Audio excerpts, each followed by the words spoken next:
Do you want to know if someone is secretly thinking about you? Human behavior is rarely accidental, and today we reveal 5 subtle signs that someone is deeply attracted to you. Number 1, their pupils dilate. When someone looks at a person they truly like, their brain releases a surge of dopamine, causing their pupils to grow significantly larger. It's a biological response they cannot control. Number 2, the feet direction.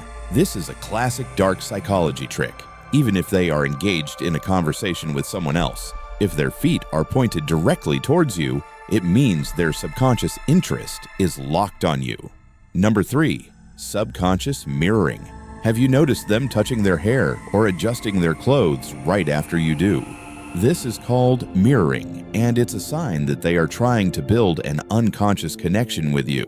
Number 4, the glance and smile pattern.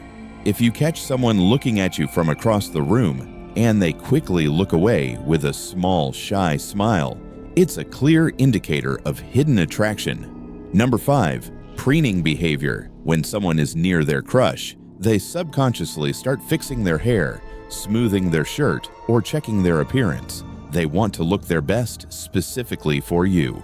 Understanding these hidden signs gives you a massive advantage in social dynamics. Which of these have you noticed lately? Let me know in the comments. Subscribe to Mind Secrets to master the hidden world of human psychology.